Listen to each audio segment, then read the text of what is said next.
ಮುಸಲ್ಮಾನರು ಅಂದ್ರೆ vote bank ಅಂದ್ಕೊಂಡಿದ್ದೀರಾ? ನಮ್ಮ ಸಮಾಜವು ವೋಟ್ ಬ್ಯಾಂಕೆ.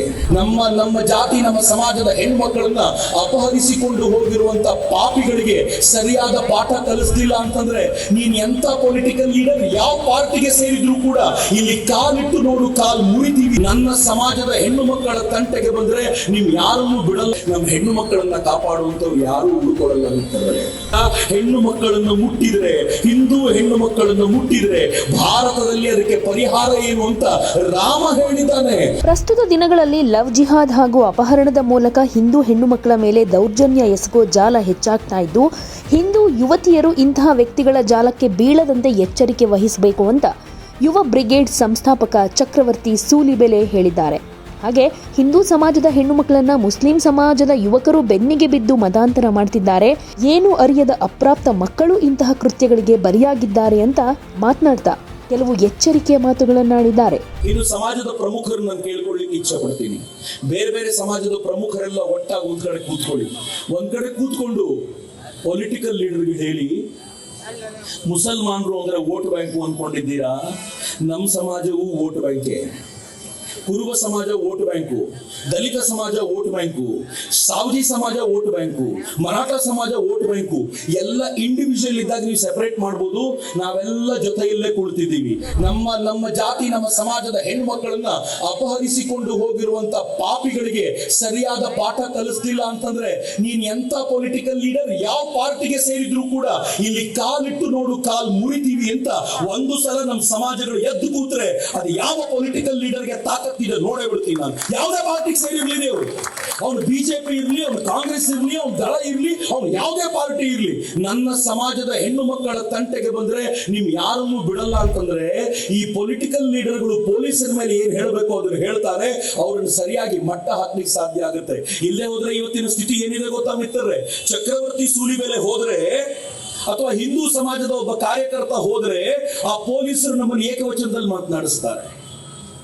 ಒಬ್ಬ ಮುಸಲ್ಮಾನ ಅಲ್ಲಿಗೆ ಹೋದ್ರೆ ಎದ್ದಿದ್ಕೊಂಡು ನೀನು ಹೊರಡಪ್ಪ ಅಂತ ಬೇಗ ಕಳಿಸ್ಬಿಡ್ತಾರೆ. FIR ಆದ್ರೆ ಅರೆಸ್ಟ್ ಮಾಡುವಂತ ಸಾಮರ್ಥ್ಯವನ್ನು ಕೂಡ ತೋರಿಸಲ್ಲ ಅಂತಂದ್ರೆ ಏನ್ ಹೇಳಬೇಕಾಗಿರುವಂತ ಸ್ಥಿತಿ ಬಂದಿದೆ. ಯಾಕೆಂದ್ರೆ ನಾವು ವೀಕ್ ಆಗಿದ್ದೀವಿ ಅನ್ನೋ ಕಾರಣಕ್ಕೋಸ್ಕರ. ಆದ್ರೆ ಇಷ್ಟಕ್ಕೆ ನಿಲ್ಲಿಸಬೇಡಿ. ಇವತ್ತು ಹಿಂದೂ ಕಾಸ್ಗಾಗಿ ನಾನು ತುಂಬಾ ಗಂಭೀರವಾಗಿರುವಂತ ಒಂದು ಮಾತನ್ನು ಕೇಳ್ಕೊಳ್ತಾ ಇದ್ದೀನಿ. ಇದಕ್ಕಿಂತ ಹೆಚ್ಚಿನ ಒಳ್ಳೆಯ ಕೆಲಸ ನಾವೇನು ಮಾಡ್ಲಿಕ್ಕೆ ಆಗೋದಿಲ್ಲ.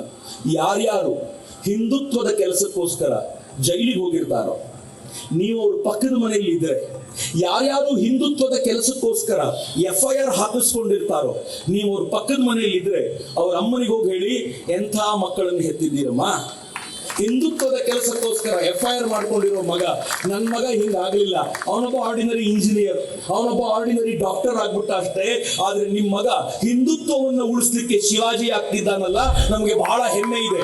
ಯಾವ ತೊಂದರೆ ಬಂದಾಗ್ಲೂ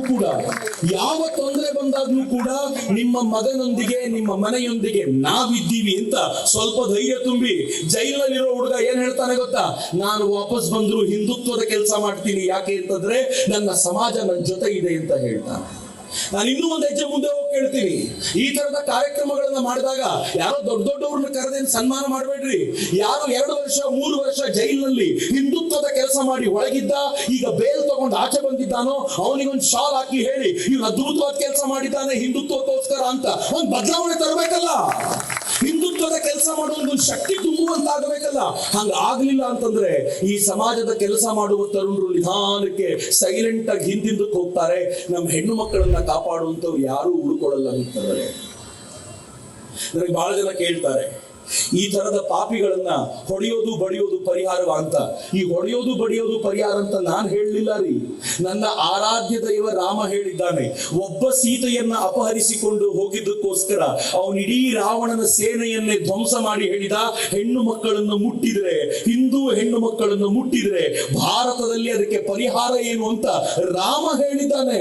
ಹೀಗಾಗಿ ನನಗೆ ರಾಮ ಆದರ್ಶ, ನಾನ್ ಬೇರೆ ಏನೋ ಹೇಳ್ತಿಲ್ಲ. ರಾಮ ಹೇಳಿರೋದು ಸ್ಪಷ್ಟವಾಗಿದೆ. ಒಂದು ಹೆಣ್ಣು ಮಗಳನ್ನ ಮುಟ್ಟಿದ್ರೆ ಇದಕ್ಕೆ ಈ ಪರಿಹಾರ ಆಗತ್ತೆ ಅನ್ನೋದನ್ನ ನಾವು ಗಂಭೀರವಾಗಿ ಏನಾದ್ರೂ ತೆಗೆದುಕೊಳ್ಳಿಲ್ಲ ಅಂತಂದ್ರೆ, ರಾಮನನ್ನ ದೇವರ ಕೋಣೆಯಲ್ಲಿಟ್ಟು ದೇವಸ್ಥಾನದಲ್ಲಿಟ್ಟು ಪೂಜೆ ಮಾಡುವಂತ ಈ ಪ್ರಕ್ರಿಯೆ ಮಾಡೋಣ. ಆದರೆ ಅದಕ್ಕಿಂತ ಹೆಚ್ಚು ರಾಮನ ಆದರ್ಶಗಳನ್ನ ಹೃದಯದಲ್ಲಿ ಇಟ್ಟುಕೊಳ್ಳುವಂತ ಈ ಪ್ರಕ್ರಿಯೆಗೆ ನಾವು ಸಿದ್ಧರಾಗಲಿಲ್ಲ ಅಂತಂದ್ರೆ ಬರಲಿರೋ ದಿನಗಳು ಬಹಳ ಗಂಭೀರವಾಗ್ಲಿಕ್ಕಿವೆ. ಆ ಕಾರಣಕ್ಕೆ ನಾನು ನಿಮ್ಮನ್ನ ಅತ್ಯಂತ ಗಂಭೀರವಾಗಿ ಕೇಳ್ಕೊಳ್ತೀನಿ, ಈಗ ಸರಿಯಾದ ಸಮಯ ಬಂದಿದೆ. 2 ವರ್ಷದ ನಂತರ ಇನ್ನೊಂದು ಪ್ರತಿಭಟನೆಗೆ ಸಜ್ಜಾಗಬೇಡಿ. ಇನ್ನೊಂದು 6 ತಿಂಗಳ ನಂತರ ಇನ್ನೂ ಕೆಟ್ಟ ಸುದ್ದಿಗಳು ಏನ್ ಕೇಳಲಿಕ್ಕಿದ್ದೀವಲ್ಲ ಅದಕ್ಕೆ ಪ್ರತಿಭಟನೆಗೆ ಸಜ್ಜಾಗಬೇಡಿ. ಆದ್ರೆ ಆ ಪ್ರತಿಭಟನೆಗಿಂತ ಮುಂಚೆ ಸರಿಯಾದ ಉತ್ತರ ಕೊಡ್ಲಿಕ್ಕೆ ನಾವೆಲ್ಲರೂ ಒಂದಾಗಿ ನಿಲ್ಲುವಂತ ಒಂದು ದೊಡ್ಡ ಪ್ರಯತ್ನವನ್ನ ನಾವೀಗ ಮಾಡಬೇಕಾಗಿದೆ. ಹಿಂದೂ ಸಮಾಜ ಮಲಗಿಕೊಂಡ್ರೆ ಕುಂಭಕರ್ಣನಂತಿರುತ್ತೆ, ಎದ್ದು ಬಿಟ್ಟರೆ ಆಂಜನೇಯನಾಗಿ ಲಂಕೆಗೆ ಬೆಂಕಿ ಹಚ್ಚುತ್ತೆ ಅಂತ ನಮ್ಮ ಹಿರಿಯರು ಯಾವಾಗಲೂ ಹೇಳ್ತಿದ್ರು. ಇದು ಆಂಜನೇಯನಾಗುವಂತ ಹೊತ್ತು. ಮಲಗಿರೋದ್ರಿಂದ ಜಾಗೃತಗೊಳಿಸಿರುವಂತ ಸಮೀರ್ ಮುಲ್ಲಾನಿಗೆ ನಾನು ಧನ್ಯವಾದ ಹೇಳ್ತೀನಿ. ನೀನ್ ಅಕಸ್ಮಾತ್ ಕಾಣಿಸ್ಕೊಂಡಿರ್ಲಿಲ್ಲ ಅಂತಂದಿದ್ರೆ ನಮ್ಮ ಸಮಾಜ ಮತ್ತೆ ಜಾಗೃತವಾಗಿರ್ತಿರಲಿಲ್ಲ, ಮಲಗಿರ್ತಿತ್ತು. ಆದ್ರೆ ಈ ಬಾರಿ ಇದಕ್ಕೊಂದು ಸರಿಯಾಗಿರುವಂತ ಫುಲ್ ಸ್ಟಾಪ್ ಹಾಕಬೇಕಾಗಿರುವಂತ ಪ್ರಯತ್ನ ಮಾಡಲೇಬೇಕಾಗಿದೆ. ಯಾಕೆ ಗೊತ್ತೇನು, ಇಡೀ ಕರ್ನಾಟಕದಲ್ಲಿ ನಾನು ವಾಪಸ್ ಹೇಳ್ತಿದ್ದೀನಿ, ಬಹಳ ಎಚ್ಚರಿಕೆಯಿಂದ ಇವತ್ತು ಬೆಳಗಿಂದ ಅನೇಕ ಕಾರ್ಯಕರ್ತರ ಜೊತೆ ನಿರಂತರವಾಗಿ ಮಾತಾಡ್ತಾ ಇರೋದ್ರಿಂದ ಹೇಳ್ತಾ ಇದ್ದೀನಿ, ಇಡೀ ಕರ್ನಾಟಕದಲ್ಲಿ ಲವ್ ಜಿಹಾದ್ನ ಹಬ್ ಆಗಿ ಕೇಂದ್ರವಾಗಿ ಡೆವಲಪ್ ಆಗ್ತಾ ಇರೋದು ಹುಬ್ಬಳ್ಳಿ ಧಾರವಾಡ. ಈ ಹುಬ್ಬಳ್ಳಿ ಧಾರವಾಡದ ಈ ಪರಿಸ್ಥಿತಿ ಎಷ್ಟು ಗಂಭೀರವಾಗಿದೆ ಅಂತಂದ್ರೆ, ಇವತ್ತು ಯಾವುದೋ ಹುಡುಗಿ ಅಂತ ನಾವು ಕೈ ತೋರಿಸ್ತಾ ಇದ್ದೀವಲ್ಲ, ಆ ಕೈ ನಿಧಾನವಾಗಿ ನಮ್ಮ ಹತ್ತಿರಕ್ಕೆ ಬರುತ್ತೆ, ನಮ್ಮ ಮನೆಯವರೆಗೂ ಬರುವಂತ ಸ್ಥಿತಿ ಬಹಳ ದೂರ ಇಲ್ಲ. ಇನ್ನೂ ಒಂದು ಗಂಭೀರವಾದ ಸ್ಥಿತಿ ಹೇಳಬೇಕು ಅಂತಂದ್ರೆ, ಹೇಗೆ ಅಜ್ಮೀರ್ನಲ್ಲಿ ಒಂದು ಸೀರೀಸ್ ಆಗಿರುವಂತ ಹೆಣ್ಣು ಮಕ್ಕಳ ಆತ್ಮಹತ್ಯೆಯ ಪ್ರಕರಣ ಆಯ್ತು, ಹೆಣ್ಣು ಮಕ್ಕಳ ರೇಪಿನ ಪ್ರಕರಣ ಆಯ್ತು, ಹುಬ್ಬಳ್ಳಿ ಧಾರವಾಡ ಕೂಡ ಅದೇ ತರದ ಪರಿಸ್ಥಿತಿಯ ಹತ್ತಿರದಲ್ಲಿದೆ. ಅಷ್ಟು ಗಂಭೀರವಾದ ಸಂಗತಿಗಳನ್ನ ಬೆಳಗಿಂದ ನಾನು ಕೇಳ್ಕೊಂಡು ಬಂದಿದ್ದೀನಿ. ನನ್ಗನ್ಸುತ್ತೆ ಇದು ಸರಿಯಾದ ಹೊತ್ತು, ಜಾಗೃತಿ ಆಗ್ಬೇಕು. ಇದು ಆಕ್ರೋಶದ ಹೊತ್ತಾಗಿ ಮುಗಿಯೋದು ಬೇಡ, ಆದ್ರೆ ಇದರ ಒಟ್ಟಾರೆ ಪರಿಸ್ಥಿತಿಯನ್ನ ಸರಿಯಾಗಿ ಬಳಸಿಕೊಂಡು ನಾವು ಗಂಭೀರವಾಗಿರುವಂತ ನಿರ್ಣಯವನ್ನ ಕೈಗೊಳ್ಳಬೇಕಾಗಿರುವಂತ ಅಗತ್ಯ ಇದೆ. ಮಿತ್ರರೇ, ಹೃದಯದಲ್ಲಿ ಮಾನಸಿಕವಾಗಿ ಗಟ್ಟಿಯಾಗ್ಬಿಡಿ. ತೋಳುಗಳಲ್ಲಿ ಶಕ್ತಿ ಎಷ್ಟಿದೆಯೋ ಆಮೇಲೆ ಮಾನಸಿಕವಾಗಿ ಗಟ್ಟಿಯಾಗಿ ಹಿಂದೂ ಸಮಾಜದಲ್ಲಿ ಹುಟ್ಟಿದ್ದೀನಿ ಅಂತಂದ್ರೆ ನಾನು ಶಿವಾಜಿಯ ಸಂತಾನ, ಮುಟ್ಟಿದ್ರೆ ತಕ್ಬಿಡ್ತೀನಿ ಅನ್ನುವಂತ ಆ ಎಚ್ಚರಿಕೆಯ ಸಂದೇಶವನ್ನ ಬಲವಾಗಿ ಮನಸ್ಸಿನಲ್ಲಿ ಇಟ್ಕೊಂಡು ನಾನು ನೀವು ಒಂದು ಸಮರ್ಥವಾಗಿರುವಂತ ಒಂದು ಪಡೆಯನ್ನ ನಿರ್ಮಾಣ ಮಾಡೋಣ. ಈ ಪಡೆ ಹಿಂದೂ ಹೆಣ್ಣು ಮಕ್ಕಳ ರಕ್ಷಣೆಗೋಸ್ಕರ ಬಲಿಷ್ಠವಾಗಿರುವಂತ ಪಡೆಯಾಗಲಿ. ಪೊಲೀಸರಂತೂ ತಮ್ಮ ಕೊಟ್ಟಿರುವ ಕೆಲಸವನ್ನ ಮಾಡಲಿಲ್ಲ ಅಂತಂದ್ಮೇಲೆ ಇನ್ನು ನಾವೇ ಕೈಗೆ ತೆಗೆದುಕೊಳ್ಬೇಕಾಗಿರುವ ಅನಿವಾರ್ಯತೆ ಇದೆ ಅನ್ನೋದನ್ನ ಆ ಪೊಲೀಸರಿಗೂ ಮನವರಿಕೆ ಮಾಡಿಕೊಡ್ತಾ ಇವತ್ತು ಈ ಹೋರಾಟದಲ್ಲಿ ಪಾಲ್ಗೊಂಡಿರುವ ನಿಮ್ಗೆಲ್ರಿಗೂ ನಾನು ಧನ್ಯವಾದ ಸಮರ್ಪಿಸ್ತೀನಿ. ಆದ್ರೆ ಈ ಹೋರಾಟ ನಿಲ್ಲುವಂತ ಹೋರಾಟ ಆಗಬಾರದು, ಈ ಹೋರಾಟ ಮುಂದುವರಿಯುವ ಹೋರಾಟ ಆಗಬೇಕು.